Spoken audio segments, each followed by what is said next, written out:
Bible తీయండి. ఆదికాండ గ్రంథము 27వ అధ్యాయం 4వ వాక్యం.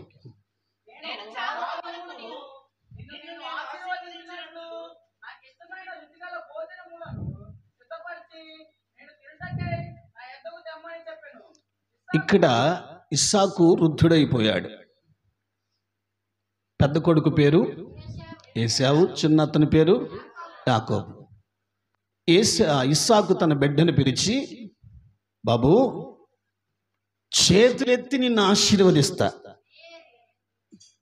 నాకు రుచికర ఆహారం ఏదైనా ఉంటే పెట్టరా అని అడిగాడు. చేతులెత్తి నిన్ను, వింటున్నారు కదా అని బిడ్డను పిలిచి చెప్పాడు. ఎందుకు పిలిచాడు? హెబ్రీ పత్రికలో ఉంటుంది ప్రియులారా, 11వ అధ్యాయం 20వ వచనం.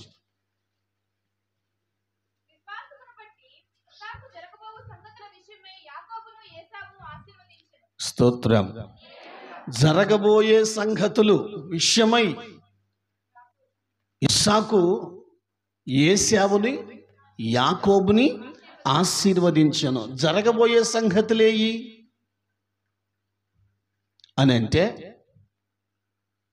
ఏ తండ్రి ఇస్సాకు తన బిడ్డలను పిలిచి అంటున్నాడు, చేతులెత్తి నిన్ను ఆశీర్వదిస్తాను, నా యొద్దకు రండి అని పిలిచాడు. మిమ్మల్ని ఒక మాట అడుగుతాను, తలపైకి చూడగలరా? నీ బిడ్డలు, నీ గర్భాన పుట్టిన నీ కూతుర్ని, నీ గర్భాన పుట్టిన నీ కొడుకును దగ్గరికి పిలుచుకొని, ఇదిగో నీ 2 చేతులు వాళ్ళ మీద పెట్టి ఆశీర్వదించగలవా?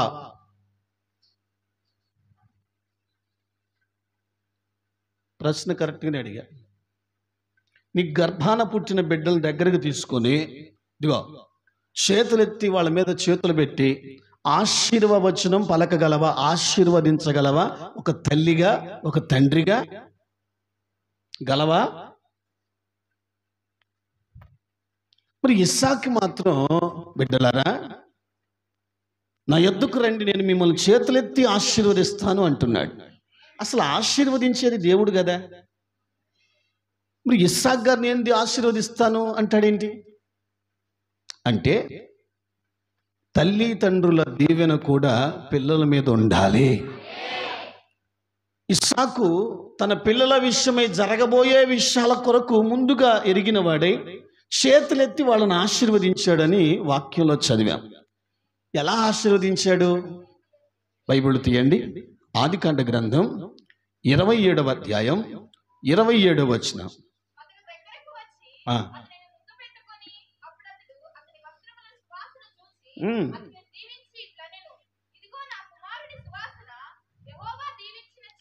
ఇక్కడ వృద్ధుడైన ఇస్సాకు యాకోబును చేతులెత్తి అతని మీద చేతులు పెట్టి మనస్ఫూర్తిగా ఆశీర్వదించాడు.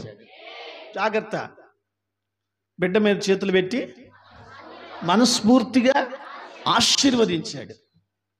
నువ్వు దీవించబడతావు, నువ్వు చేతి పనిలో దీవించబడతావు. పైన ఆకాశం నుంచి, కింద భూమి నుంచి ఎక్కడికి వెళితే అక్కడ దీవెన.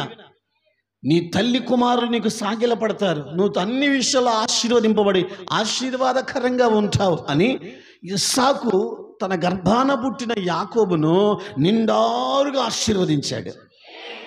అర్థమైంది కదా? ఇప్పుడు అక్కడే 27వ అధ్యాయం 38వ వచనం కూడా చదవండి.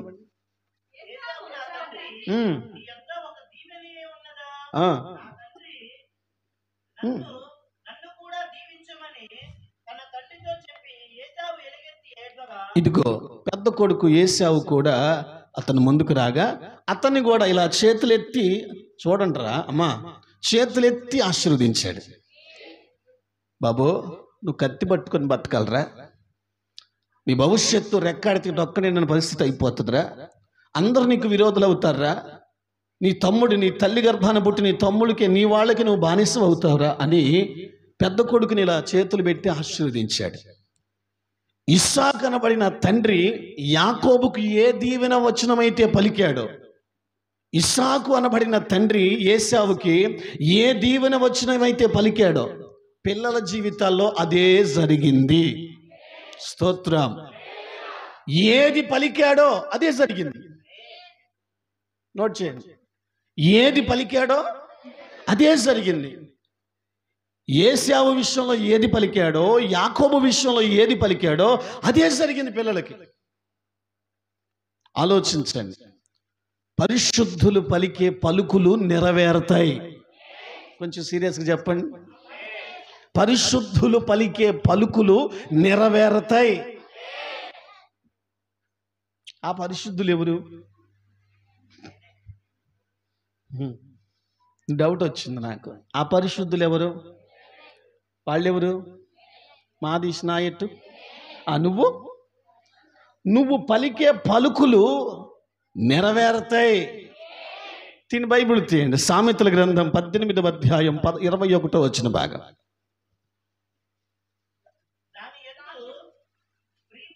18:21 జీవ మరణములు. మళ్ళొకసారి అందరూ ఆ మాట అనండి. ఇంకా దమ్ముజాల స్వరమెత్తి చెప్పాలి. జీవ మరణములు నాలుక వశం. ఇంకొకసారి అనండి. అసలు వింటకలేదు ఆ మాట మీకు. అసలు జీవ మరణములు ఎవరి వశంలో ఉండాలి? దేవుని వశంలో ఉండాలి. ఒక మనిషిని బ్రతికించాలి అన్నా, ఒక మనిషిని లేకుండా చేయాలన్నా, జీవం లేకుండా చేయాలన్నా అది దేవుని చేతిలో ఉంది. సేమ్ టైం ఇక్కడేం రాయబడి ఉందంటే నాలుక వశంలో ఉందంటాడు. కృపమ్మ ఉన్నావా? ఎవరు స్వాధీనంలో ఉంది? నాలుక వశంలో ఉంది. ఏంటి అది? జీవ మరణములు. జీవ మరణములు. ఒకటి దేవుని చేతుల్లో ఉన్నది వాస్తవమే. ఇక రెండవది మన నాలుకకు ఉందట ఆ పవర్. ఏ పవర్? ఒక వ్యక్తిని బ్రతికించాలి అన్నా నాలుకే, ఒక వ్యక్తిని చంపాలి అన్నా నాలుకే. ఆ నాలుకతో పలికే మాటలు ఒక వ్యక్తిని బ్రతికించగలవు. చెప్పండి. ఒక వ్యక్తిని చంపివేయగలవు. బాగా ఆలోచించండి. నాలుక వశములో ఉన్నవి అని ఎంత స్పష్టంగా రాయబడి ఉందండి. దేవుని చేతిలో ఉండవలసిన జీవ మరణములు నాలుక చేతిలో ఉన్నాయట. నాకు ఒక డౌట్, ఆ నాలుక ఎక్కడుంది? ఏంటి? సీరియస్గా చెప్పండి, ఎక్కడుందండి? ఇంత చిన్న నిప్పురవ అంత పెద్ద అడవిని తగలెట్టింది అన్నాడు యాకోబు పత్రిక 3వ అధ్యాయం 9వ వచనంలో. మానవ దేహంలో నరం లేని నాలుక ఒకటి ఉంది.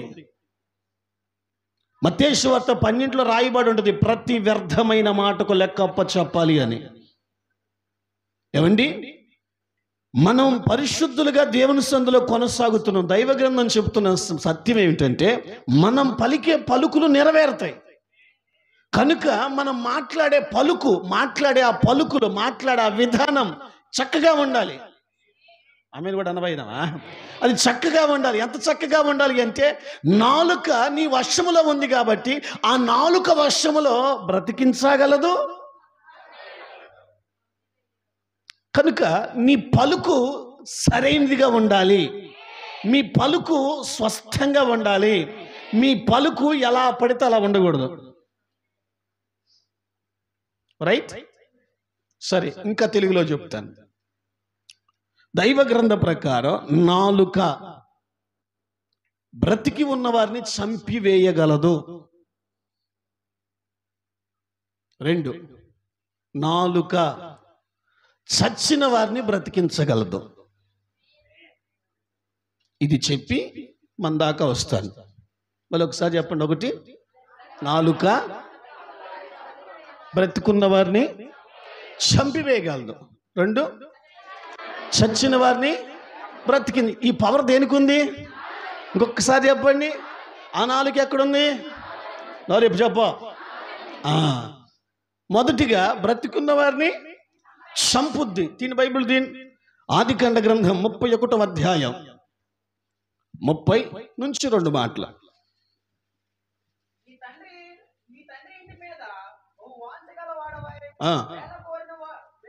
వెళ్ళగోరిని ఎడల వెళ్ళుము.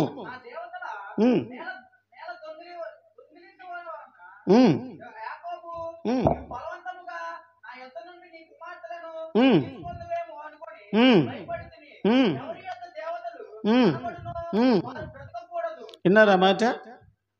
నేను చెప్తాను వినండి. మేనమామ గారికి తెలియకుండా, లాభానికి తెలియకుండా యాకోబు బేతేలుకు తన సొంత గ్రామానికి బయలుదేరాడు. కొద్ది రోజులు ప్రయాణం చేసే మామగారికి వర్తమానం తెలిసింది. మామగారు పరిగెత్తుకుంటూ వచ్చి యాకోబుకి అడ్డం తిరిగాడు. యాకోబుతో అంటాడు, నువ్వు వెళ్ళాలనుకుంటే నీ దేశానికి పోవచ్చు కదా, ఇలా ఎందుకు చేసావు యాకోబు అని అడిగాడు. అప్పుడు యాకోబు అంటాడు, అయ్యా నీ బిడ్డల మీద నీకు ప్రేమ ఎక్కువ, నీకు చెప్పాను అనుకో నీ పిల్లల్ని నా ఎంట పంపించావు, నీకు చెప్పకుండా పోదామన్న ఉద్దేశంతో వచ్చాను కానీ మరొక ఉద్దేశం లేదని యాకోబు లాభాంతో మాట్లాడాడు. అప్పుడు అతడు అంటాడు, వెళితే వెళ్ళవయ్యా, నా విగ్రహములు ఎందుకు తీసుకెళ్తున్నావు అని అడిగాడు. నా విగ్రహాలు ఎందుకు తీసుకెళ్తున్నావయ్యా నువ్వు అని అంటే యాకోబుకు కోపం వచ్చింది. ఇదిగో నీ కుమార్తె పెద్దదైన లేయా ఇక్కడే ఉంది, ఆమె గుడారం అదిగో. ఈ చిన్న కుమార్తె రాహేలు ఇక్కడే ఉంది, అదిగో గుడారం అదిగో. నీవు నాకు ఇచ్చిన దాసీలు ఇద్దరు ఉన్నారు, అదిగో వాళ్ళ గుడారాలు ఇగో. నీవు నా ద్వారా పుట్టిన గర్భఫలాలు ఉన్నాయి, ఇదిగో పిల్లలందరూ ఏడే ఉన్నారు, దాసీలందరూ ఏడే ఉన్నారు. ఇదిగో ఎవరి దగ్గర ఆ విగ్రహం దొరుకుద్దో వాళ్ళు బ్రతకకూడదు అన్నాడు. వినపడలేదా? ఏమన్నాడు? ఎవని దగ్గర నీ విగ్రహం దొరుకుద్దో వాడు బ్రతకూడదు. ఇది యాకోబు చెప్పిన మాట, యాకోబు పలికిన మాట. ఏమండి విచిత్రం ఏమిటయ్యా అని అంటే, ఎవరు దొంగిలించారు దాన్ని? ఎవరి దగ్గర ఉంది?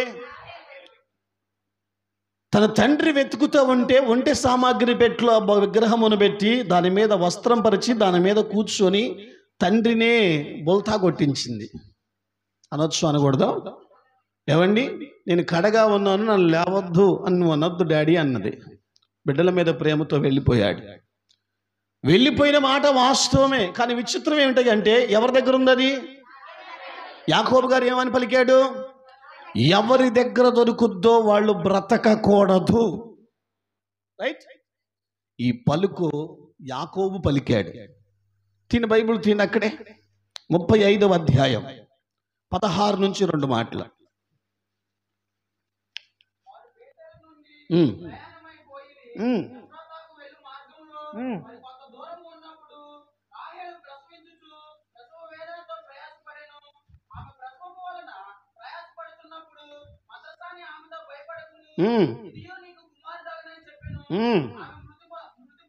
విన్నారా మాట?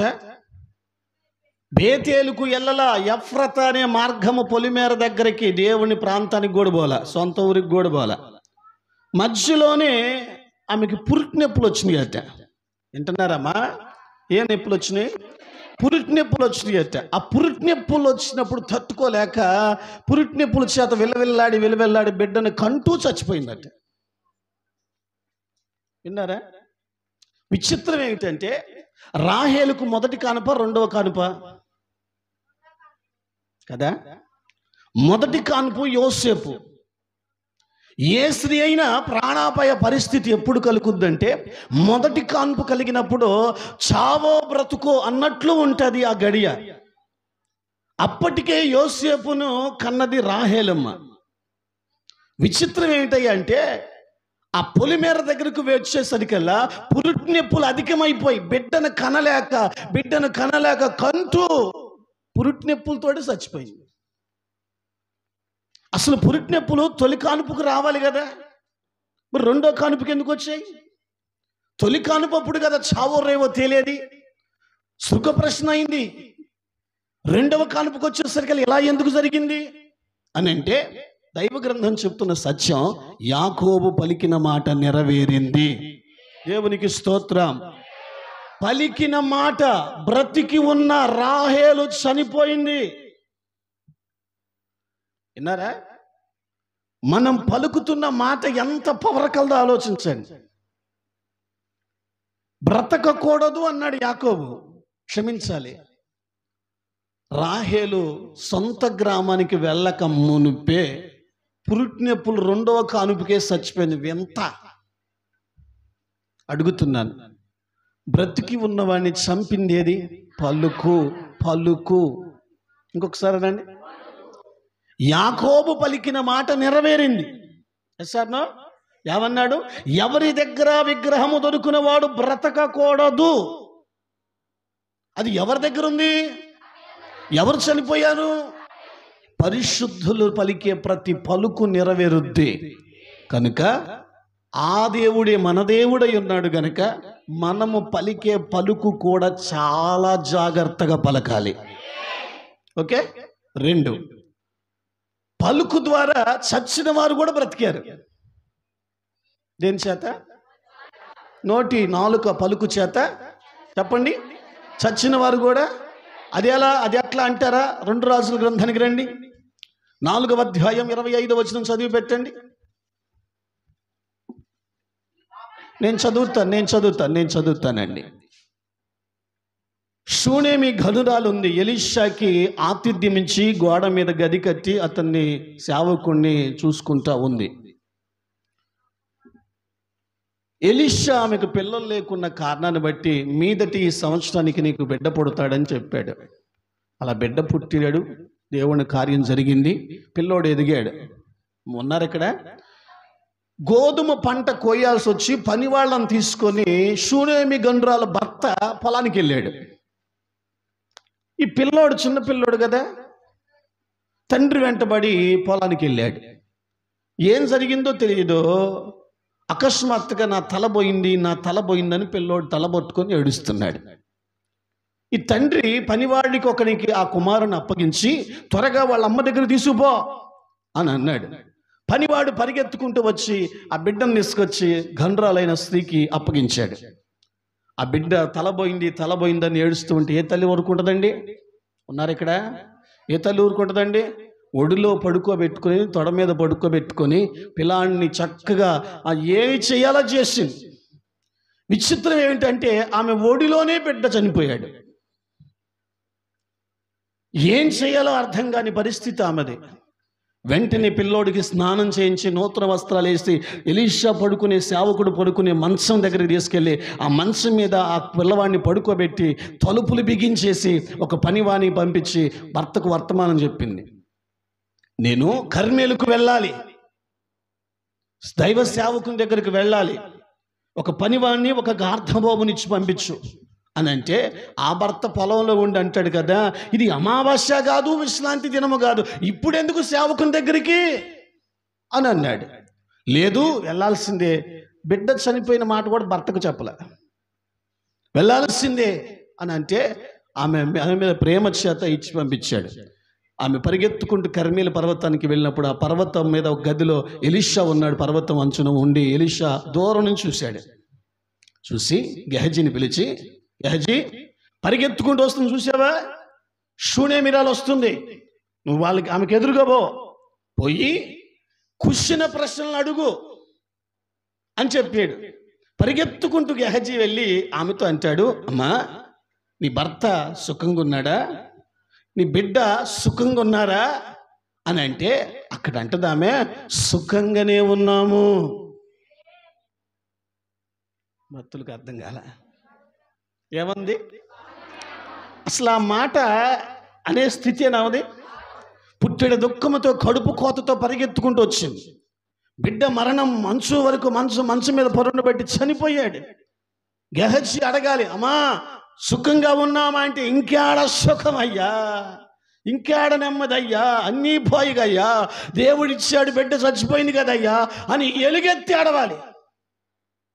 ఎంత కోత, గుండె కోత ఉన్నా, కడుపు బాధ ఉన్నా ఆమన్న మాట ఏంటో తెలుసా, నేనును నా భర్తయు నా పెనిమిటియు నా బిడ్డయు సుఖంగానే ఉన్నాం.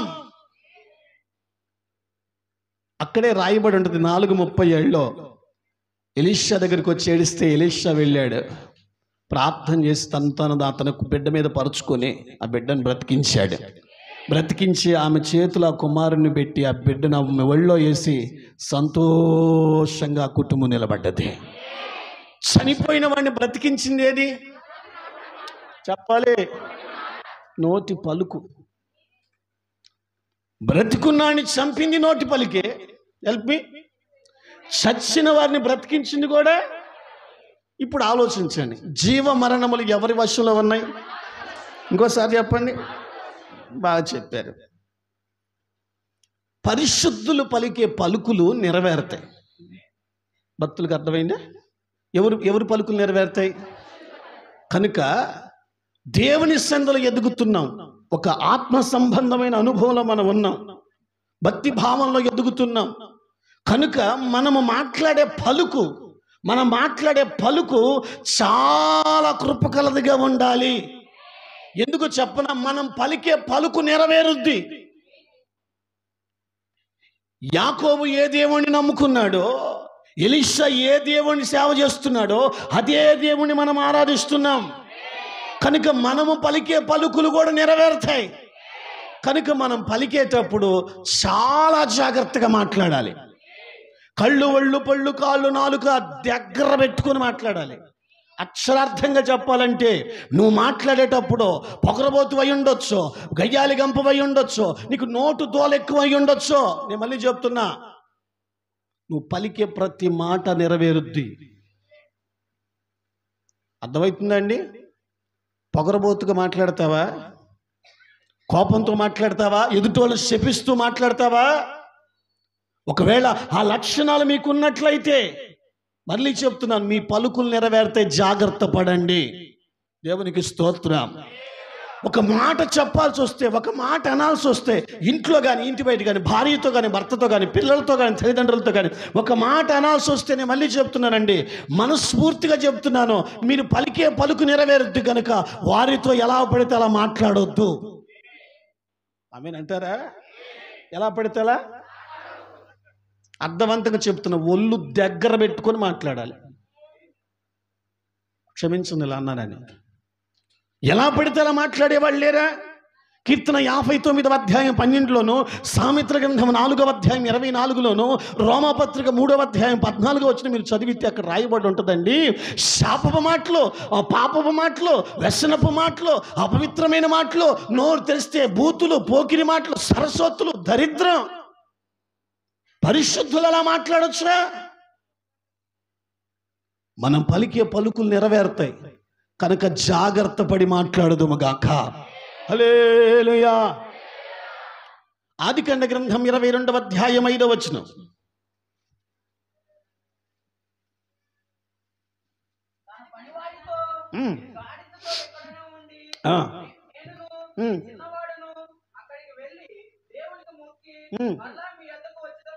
వచ్చేదను అన్నాడా? వచ్చేదము అన్నాడా?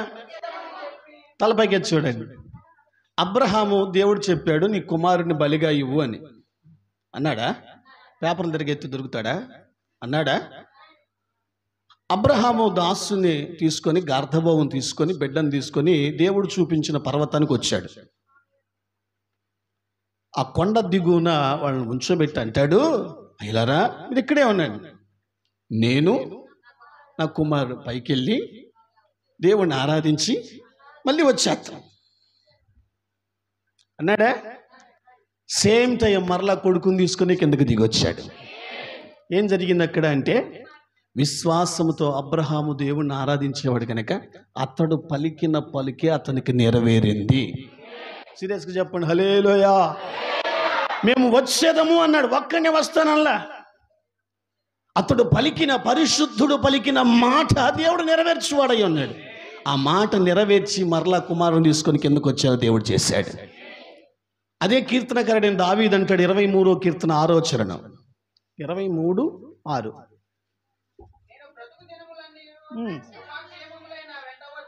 ఇదిగో భక్తుడైన దావీదు అంటాడు, నేను బ్రతికే దినాలన్నీ చెప్పాలి కృపాక్షేమములు నా వెంట వచ్చును.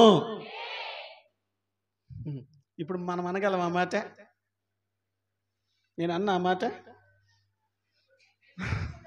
కృపాక్షేమముల వెంట పడుదుము. దావీదు గారు ఏమన్నాడు? మనమేమంటున్నాం? అందుకే మీకు అందో కృపాక్షేమములు నా వెంట వచ్చును అంటే ఆయన వెంట వచ్చేస్తనే దేవుని కృప. మనం ఏం చేస్తున్నాం? మనం మార్చుకుందాము గాక. ఒక ఆత్మీయులుగా మిమ్మల్ని ఒక మాట అడుగుతాను. ఏమండి, అడగమంటారా? సీరియస్గా అడిగినా, సింపుల్గా అడిగినా, సీటుగా అన్నా, ఘాటుగా అడిగినా, మిమ్మల్ని ఎవరైనా కనపడి ముఖపరిచయం ఉన్నోడు, కళ్ళు తెరిచి చూడమ్మా, ముఖపరిచయం ఉన్నోళ్ళు పుసుక్కున బాగున్నారా అని అడిగితే మీరేమంటారు? ఒరే, ఇంత మారు మనసు పొందిన వాళ్ళు ఏడున్నారబ్బా? కొందరు అనే మాట చెప్పమంటారా? ఏం బాగండి, బాగున్నామని చెప్పలేక బాధలో కూడా ఏం చెబుతావండి? బాగున్నారని వాళ్ళు అడిగితే బాగున్నాంలే కానీ సత్యాంతవరకు పోవు నీకు. ఏందయ్యా పోవో, నువ్వు పలికిన పలుకు అట్టాడిది మరి. అమ్మ పలుకు తప్పన్నానా? బాగున్నారా ఎవరైనా అడిగితే దేవుని బిడ్డలుగా ఏం చెప్పాలి? దేవుని దయ, మేము బాగున్నాం. నీ పలుకే నీకు నెరవేరుద్ది. అలా కాకుండా ఇంకోలా అంటే కదా, మొత్తానికి మీరు ఏమంటారు? మళ్ళీ చెప్తున్నా, మీ పలుకు నెరవేరుద్దాం. అడ్డదిడ్డంగా ఏట పడితే అట్టన్న మాకంటే అమ్మ. మనం చోట ఒక సాక్ష్యం చెప్తున్నట్టే, ఒక తండ్రి గారి సాక్ష్యం చెప్తున్నట్టు విన్నాను నేను. ఏంటి ఆ సాక్ష్యం అంటే, అతనికి 2 కొడుకులు, ఒక ఆడపిల్ల. చిన్నోడు కొడుకు అమ్మాయిని చదివించాడు, అబ్బాయిని చదివించాడు. చక్కగా వాళ్ళు తన పని తాను చేసుకుంటారు, హ్యాపీగా బ్రతుకుతున్నారు. ఈ చిన్నోడు ఏం చేశాడంటే జులాయిగా తిరగటం మొదలెట్టాడు. కొడుకుని చూసినప్పుడల్లా ఆ తండ్రి చెప్పిన సాక్ష్యం ఏంటంటే, కొడుకుని చూసినప్పుడల్లా ఈడు పనికి మాలినోడు రే నువ్వు అనేవాడట. దేనికి పనికి రావరా నువ్వు అనేవాడట కొడుకుని పట్టుకొని. ఏమండి, రకరకాలు, నువ్వు పనికి మాలినోడు, నువ్వు దేనికి పనికి రావు, నీ వల్ల ఏమైద్దిరా, ఇలాగనే ఉంటావు, ఇలాగనే పాడైపోతావు, ఇలాగనే తయారవుతావు అని అంటున్నాడట. విచిత్రం ఏమిటంటే కొడుకు అంతకంతగా చెడ్డోడైపోయాడు. తండ్రి ఏడ్చుకుంటా అంటున్నాడు, నా మాటలే నా కొడుకు నెరవేరాయి. అర్థమైందా? నాడు నా కళ్ళ ముందుకు వస్తే నేను అనేవాడిని, ఒరే పనికి మాలినోడా అనేవాడిని, ఏ పని చేత కాదేరా నీకు అని అనేవాడిని. విచిత్రం ఏమిటంటే నా కొడుకు నా మాటలే వాడికి నెరవేరాయి. ఇప్పుడు దుఃఖం వెంట దుఃఖం కలుగుతుంది. ఆ దుఃఖానికి మెయిన్ కారణం కూడా నేనేనయ్యా. ఒక పరిశుద్ధునిగా నా బిడ్డను కూడా ఎలాగ మాట్లాడాలో, ఎలాగ అన్నాలో కూడా నాకు తెలియలే. ఆ మాట విన్నప్పుడు నాకు కూడా కొంచెం బాధ అనిపించింది. ఇప్పుడు మీకు నేను చెప్తున్నాను, నీ కొడుకు, నీ బిడ్డ నీ కళ్ళ ముందుకు వచ్చితే పొర్రపాటున నీకు పని శాత కాదు, ఇంకా నువ్వు మాటినే రకం కాదు, ఇంకా నువ్వు ఏదంటావో, హెల్ప్ మీ కొంచెం, నువ్వు ఏదంటావో అదే జరుగుద్ది. తల్లిదండ్రులారా, జాగ్రత్త పడదము గాక. ఎవరైనా కనపడి ఒంట్లో బాగుందా అని అడిగారు అనుకోండి, చెప్పండి, ఒంట్లో బాగున్నారా అని అడిగితే ఏం చెప్తారు మీరు? నిజాయితీ పరులు అబద్ధం ఆడరు. ఒంట్లో బాగుందమ్మా అని అడిగితే ఏం చెప్తారు? ఏం బాగు, ట్యాబ్లెట్లు మింగుతున్నాయి, ఎటు పోతున్నాయో అర్థం కావట్లే. మళ్ళీ చెప్పనా? ఖచ్చితంగా చెప్తున్నా, అది అప్పటికీ మింగుతూనే ఉండాలి. ఏం చేయ అంత మాట అన్నా? పలుకట్టాడిది. పరిశుద్ధులుగా మనం ఉన్నాం, మనం పలికే పలుకు నెరవేరుద్ది. ఒక తల్లిగా, ఒక అత్తగా, ఒక కోడలుగా, ఇంట్లో ఉంటున్న ఒక బాధ్యత గల భార్యగా, భర్తగా మాట్లాడేటప్పుడు జాగ్రత్తగా మాట్లాడండి. దేవునికి స్తోత్రం. ఎవరైనా ఒంట్లో బాగుందని అడిగితే మనస్ఫూర్తిగా చెప్పండి, దేవుని దయ వల్ల ఒంట్లో బాగానే ఉంది. ఒకవేళ బాగలేకపోయినా, గట్టిగా బాగలేకపోయినా బాగానే ఉంది, నాకేమైంది, దేవుడి దయ వల్ల బాగానే ఉందను. ఆ రోజు నుంచి నీ పలుకు నీకు నెరవేరుద్ది. పరిశుద్ధులు కొంచెం జ్ఞానయుక్తంగా ఆలోచించండి. మనం పలికే పలుకు నెరవేరుతుందంటే ఎంత గొప్ప కృప అండి అది. మనం ఆరాధించే దేవుడు పరిశుద్ధుడు. జాగ్రత్త అండి. పోనీ ఎవరైనా ఇది ఉందా అని అడిగితే ఏం చెప్తారు?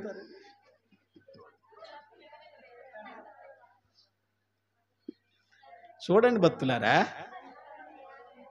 ఏంటి అది? ఏంటిదమ్మా? అది ఏంటిదమ్మా? ఉన్నాయా?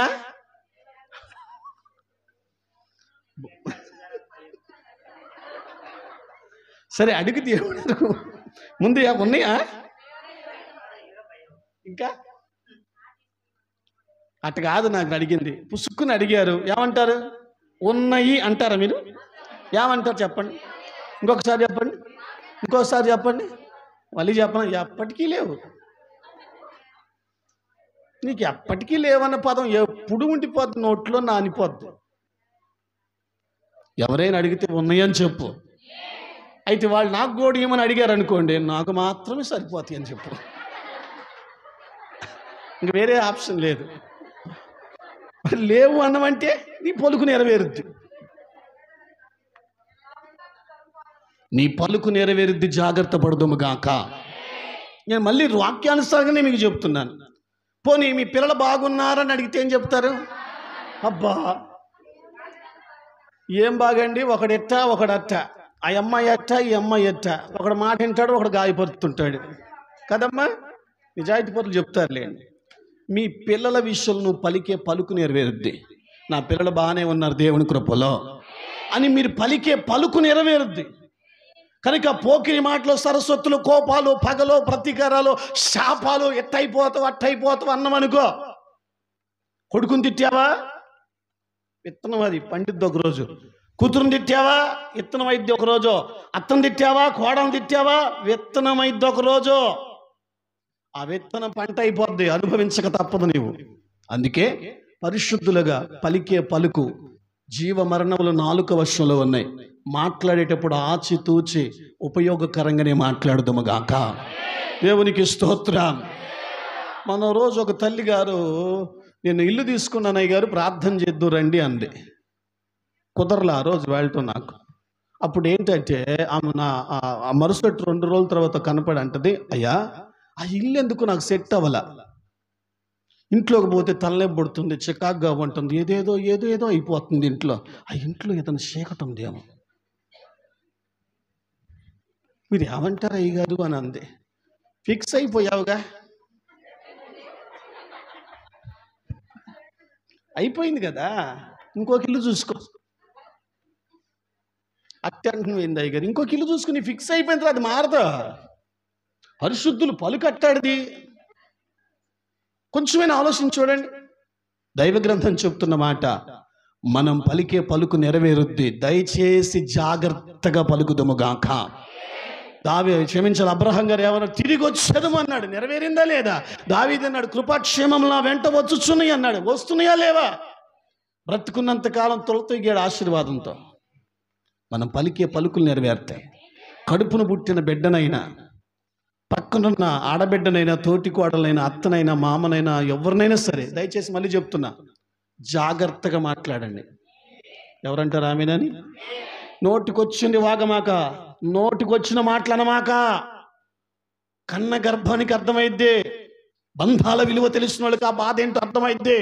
కుటుంబాల మధ్య పరువు కోసం బ్రతికే వాళ్ళు ఉంటారు, వాళ్ళకి అర్థమైద్ది ఆ బాధ ఏంటో. జాగ్రత్తగా మాట్లాడండి. మనం పలికే పలుకులు నెరవేరుతాయి. దేవుని కృప ఖచ్చితంగా జీవమరణం నాలుక వశంలో ఉన్నాయి. మనము జీవము కలిగే బ్రతుకుదుము గాక. సామెతల గ్రంథం 13వ అధ్యాయం 2వ వచనం చివరి మాట.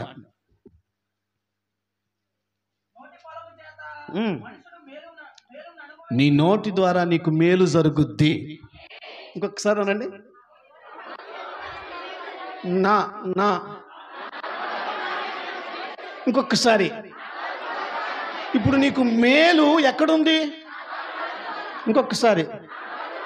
అదే నేను చెప్పేది. ఇప్పుడు కాస్తైనా 2 చెవుల మధ్య ఉన్న వాళ్ళకి అర్థమైంది. నీ నోరే నీకు మేలు చేస్తుంది. కనుక దేవుని సందుకు వస్తున్నావు, నువ్వు జీవం గల దేవుణ్ణి ఆరాధిస్తున్నావు. జాగ్రత్తగా పలకండి. కోపం వచ్చి భార్యను ఒక మాట అనాల్సి వచ్చి అంటున్నావా? జాగ్రత్తగా మాట్లాడు. నువ్వు పలికింది నెరవేర్ది పో అని అంటావా? పోనీ కోపం వచ్చి మీరు కూడా ఏమన్నా వండుకు తినంటారా? మనం పలికింది నెరవేరుద్దామా? అందుకే జాగ్రత్త కలిగి పలుకుదుముగాక. ఎందుకని? నాలుక వశములో ఉన్న మాట వాస్తవమే. పరిశుద్ధులకి ఒక్క జ్ఞానం అర్థమైతే చాలు. మన నోటి మాటలే మనకు మేలు చేస్తాయి. కనుక మనం మాట్లాడే మాట, మనం పలికే పలుకు మేలుకరమైన మాట మాట్లాడాలి, ఉపయోగకరమైన మాట మాట్లాడాలి. శాపాలు, కోపాలు, పాప, ఈ దరిద్రపు అలవాట్లే ఉండకూడదు. అందుకే మళ్ళీ చెప్తాను, నీకు మేలు నీ నోటి ద్వారానే జరుగుద్ది. మేలు పొందాలి అంటే కోపం వస్తే నోరు కంట్రోల్లో ఉండి సావదండి. నేను అర్థంతో చెప్పనా? పిచ్చోడా పని చేసేది. ఇంకొక మాట చెప్పి నేను ముగించేస్తాను. సరే అండి, పరిశుద్ధులంగా మనం ఏమని పలకాలి? మొట్టమొదటిగా మన గర్భాన పుట్టిన బిడ్డల్నే కానీ, మన ఇంట్లో ఉంటున్న భార్యనే కానీ, భర్తనే కానీ, అత్తనే కానీ, మామనే కానీ, కోడల్నే కానీ, తోటి కోడల్నే కానీ, ఆడబిడ్డనే కానీ, వదిన్నే కానీ, సంథింగ్ ఆత్మీయ బిడ్డలైనా సరే ఆశీర్వచనమే పలుకుదుముగాక. ఏ వచనము? ఇంకొకసారి, ఏ వచనము అంటే ఎలా? ఇప్పుడు చెప్పండి, నాకు కావాలి. ఆశీర్వచనం పలుకు అంటున్నాను, ఎలా?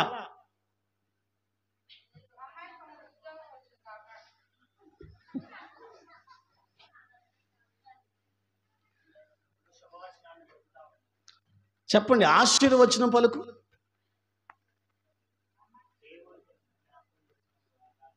ఇంకా ఇంకా ఇంకా ఇంకా ఇంకా నోరు తెరచి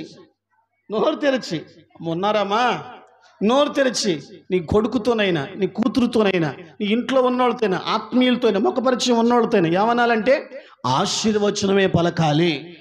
దేవుడు నిన్ను దీవించునుగాక, దేవుడు నీ కుమారుని దీవించునుగాక, నా కుమార్తెను దీవించునుగాక, నా కుటుంబాన్ని దీవించునుగాక, నేను చేస్తున్న పని దీవించబడునుగాక, నా సంఘం దీవించబడునుగాక. పలికే శుభవచనం ఖచ్చితంగా నెరవేరుతుంది. మనం పలికే పలుకు శుభవచనంతో పలకాలి. నువ్వు పనికి రావురా అంటే వాడు పనికిరాడు, నీకు చేత కాదు అంటే వాళ్ళకి చేత కాదు. చేసిందంత మీరు చేసి మళ్ళీ మా కొడుకు కోసం, కూతురు కోసం ప్రార్థన చేయమని ఏడుపులు. 2, మనం పలికే పలుకు దీవెనకరమైన పలుకు పలకాలి. ఏ పలుకండి అంటే అట్ట?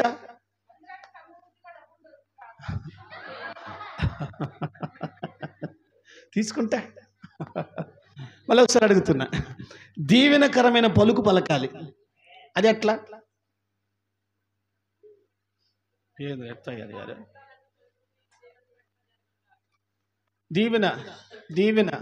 దీవెన వాళ్ళు పలుకు పలకాలి.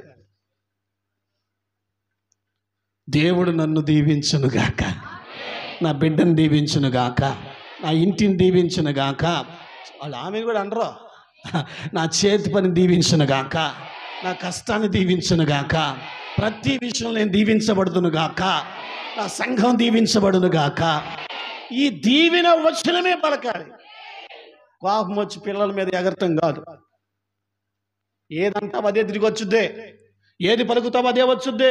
ఏ రోజైనా గర్భాన పుట్టిన కొడుకుని కానీ, కూతురుని కానీ ఒళ్ళో దగ్గర కూర్చోబెట్టుకొని ఇలా చేత పెట్టి ఏ రోజైనా మనస్ఫూర్తిగా ఆశీర్వచనం కానీ, దీవెన వచనం కానీ చూసి పలికావా? కన్న పేగు అయితే నీకు తెలియటానికి అంత మాట అన్నమేంటయ్యా? అట్టే అనాలా? దీవెన వచనం, ఆశీర్వచనప్పుడే పలికావా? నువ్వు దీవించబడాలరా, నీ పని దీవెనకరంగా ఉండాలరా, నువ్వు ఆశీర్వదింపబడాలరా అని ఏ రోజైనా మనస్ఫూర్తిగా పలికిన ముఖమైతేనేగా. దయచేసి ఇక నుంచైనా పలుకుదముగాక. సంతోషంగా, మంచి స్తోత్రం. ఇక నెంబర్ 3, శుభవచనం పలకాలి. ఏ వచనం అంటే అట్ట?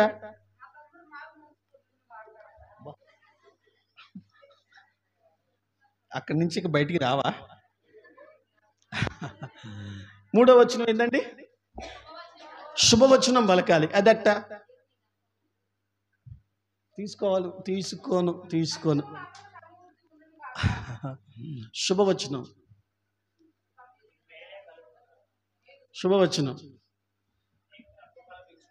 ఓ ఇంత వెనకబడిపోయారేంటవా? అరే మరి దీవెని కాడికి వెళ్తావే. శుభవచనం అంటే ఆశీర్వాదానికి, దీవెనికి, శుభవచనానికి కూడా తేడా దేడిన మొక్కమా?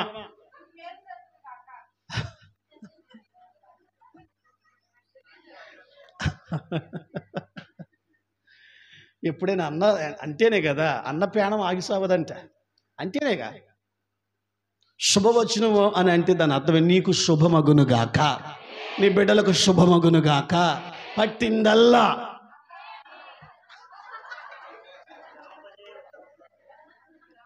శుభవచనం పలకమంటే బంగారం అంటే బలమా.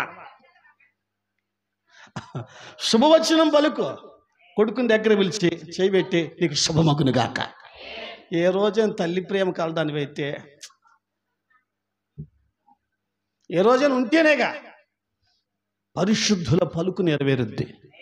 దయచేసి మీ గర్భాన పుట్టిన బిడ్డలో మీతో ఉన్నవాళ్ళని దయచేసి జాగ్రత్తగా మాట్లాడండి. మీరు పలికే పలుకులు నెరవేరుతాయి. అడ్డదిడ్డంగా మాట్లాడటానికి లోకస్తులం కాదు, మనం ప్రభు బిడ్డలుగా బ్రతుకుతున్నాం కనుక నోరు జాగ్రత్త. జీవ మరణములు నాలుక వర్షములో ఉన్నాయి. జీవింపజేయాలన్న నాలుకే, జీవించిన వారిని చంపాలన్న నాలుకే. కనుక పరిశుద్ధుల పలుకు నెరవేరుద్ది కనుక ఆశీర్వచనం పలుకుదాం, దీవెన వచనం పలుకుదాం, శుభవచనం పలుకుదాం. మనం పలికే పలుకు వల్ల మనము, మన కుటుంబము, మన గర్భాన పుట్టిన బిడ్డలో మన ఆత్మీయ సంఘం దీవెనకరంగా, ఆశీర్వాదకరంగా, శుభప్రదంగా ముందుకు సాగునుగాక. ఇది మన చేతుల్లో ఉంది. Yes are no? మీ ఆలోచనలు మార్చుకోండి, మీ మాట తీరులు మార్చుకోండి. సంఘం దీవించబడునుగాక, సంఘం ముందుకు వెళ్ళునుగాక, సంఘం ఆశీర్వాదకరంగా ఉండునుగాక. సేమ్ టైం మీ గురించి మీరు అనుకోండి, మీ గురించి మీరు అనుకోండి. ఇంకా ఇంకా ఇంకా ఇంకా ఇంకా ఇంకా స్వస్థత లేని బోర ఎవడు సిద్ధపడతాడు? బోరధ్వని స్వస్థంగా ఉంటే యుద్ధానికి వెళ్ళేవాడు సిద్ధపడతాడు. బోరే సతికి లేదా, శబ్దం పోయిందేమో కొంపదీసి బాలేదా? ఉంటే చెప్పండి. మీ గురించి మీరు అనుకోండి. అది అది